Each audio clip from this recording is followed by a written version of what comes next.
Hello friends, welcome to insight EDU.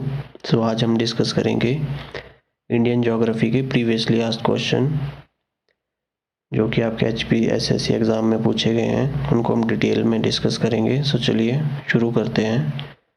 जो first question हमारे पास है, English is the official language of which of the following states. तो निम्नलिखित राज्यों में से कौन से राज्य की राज्य भाषा अंग्रेजी है। सो ये है आपके नागालैंड की। इसके अलावा जो मणिपुर है, यहाँ पर आपकी बोली जो राज्य भाषा है वो है आपकी मणिपुरी। कर्नाटक की आपकी है कन्नड़। और जो आंध्र प्रदेश है, आंध्र प्रदेश की आपकी है तेलुगु।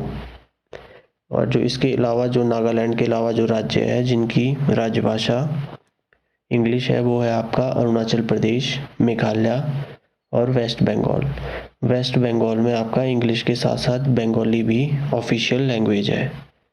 सो नेक्स्ट है हमारे पास, at which particular place on earth are days and nights of equal length always. तो पृथ्वी की कौन सी एक खास जगह पर हमेशा दिन और रात एक समान लंबाई के होते हैं। सो ये होते हैं आपके इक्वेटर पे। और जो इक्वेटर है आपकी, ये इंडिया से नहीं गुजरती है। जो इंडिया के बीचों बीच से जो लाइन गुजरती है उसको बोलते हैं आपके ट्रॉपिक ऑफ कैंसर। और ऐसा कौन सा देश है जहाँ से आपके इक्वेटर और ट्रॉपिक ऑफ कैप्रिकॉर्न दोनों गुजरती है। सो वो है आपका ब्राज़ील।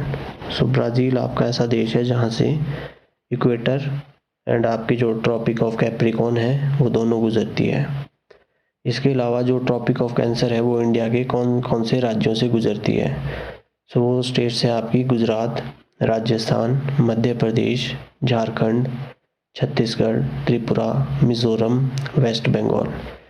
सो जो ट्रॉपिक ऑफ कैंसर है ये आपकी 8 स्टेट से गुजरती है। सो नेक्स्ट है हमारे पास, Gibraltar is a dependency of. Gibraltar किसका अधीन क्षेत्र है। सो ये है आपका ब्रिटेन का अधीन क्षेत्र है और ये आपकी एक स्ट्रेट है। सो जो जिब्राल्टर स्ट्रेट है ये आपकी मेडिटेरियन सी और अटलांटिक ओशन को ज्वाइन करती है। इसके अलावा जो आपकी इम्पोर्टेंट स्टेट है उसमें आती है आपकी सुंडा स्ट्रेट, जो कि आपकी जावा सी और इंडियन ओशन को ज्वाइन करती है। और एक है आपकी बेरिंग स्ट्रेट, जो कि आपकी आर्कटिक ओशन और बेरिंग सी को ज्वाइन करती है। नेक्स्ट है हमारे पास, which is world's largest desert. So विश्व का सबसे बड़ा रेगिस्तान कौन सा है। सो ये है आपका सहारा रेगिस्तान, जो कि आपका पड़ता है अफ्रीकन कॉन्टिनेंट में। और ये जो है आपके अफ्रीका के नॉर्थन पार्ट में पड़ता है। और अगर हम बात करें area wise, so area wise जो सबसे बड़ा डेजर्ट है वो है आपका एंटार्क्टिक डेजर्ट। और जो सेकंड नंबर पे आता है वो है आपका आर्कटिक डेजर्ट। और जो थर्ड लार्जेस्ट डेजर्ट है एरिया वाइज वो आपका है सहारा डेजर्ट। सो नेक्स्ट है हमारे पास, which is called herring pond. किसे हेरिंग पॉन्ड कहा जाता है। सो जो हेरिंग पॉन्ड है वो कहा जाता है आपका अटलांटिक ओशन को।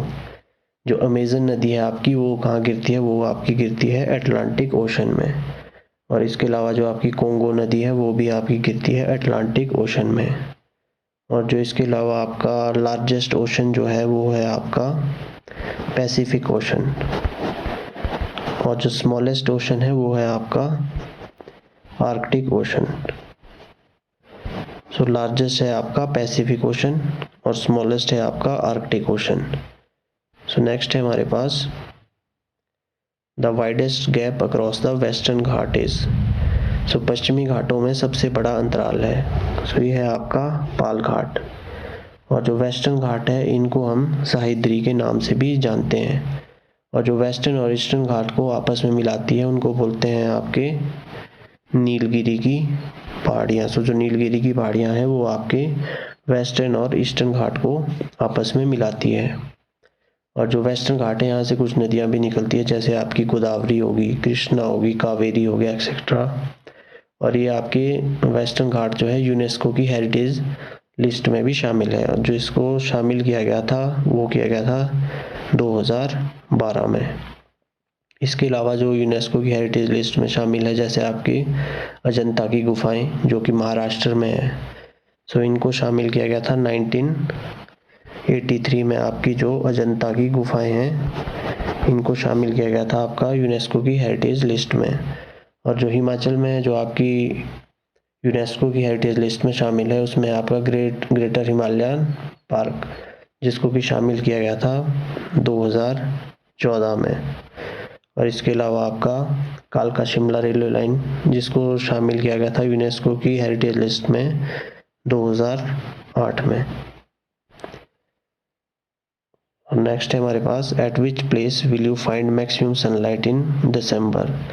निम्न में से किस स्थान पर आप दिसंबर में अधिकतम सूर्य प्रकाश प्राप्त करेंगे। तो ये है आपका कन्याकुमारी। तो कन्याकुमारी में आप दिसंबर में अधिकतम सूर्य प्रकाश प्राप्त करेंगे। ये जो कन्याकुमारी है ये आपका है तमिलनाडु में, और ये जो है ये इक्वेटर के आपके नॉर्थ में स्थित है जो आपका कन्याकुमारी है। नेक्स्ट है हमारे पास, which soil is very hard to cultivate. निम्न में से कौन सी मृदा कृषि के लिए बहुत सख्त होती है। तो वो है आपकी सैंडी सॉइल, जो कि आपकी बहुत सख्त होती है कृषि के लिए। इसके अलावा जो आपकी ब्लैक सॉइल है, ब्लैक सॉइल आपकी कॉटन के लिए बहुत अच्छी होती है। और जो आपकी रेड सॉइल है, रेड सॉइल में आपके आयरन की मात्रा बहुत अधिक होती है। So thanks for watching. That's all for today. So please like, share and subscribe.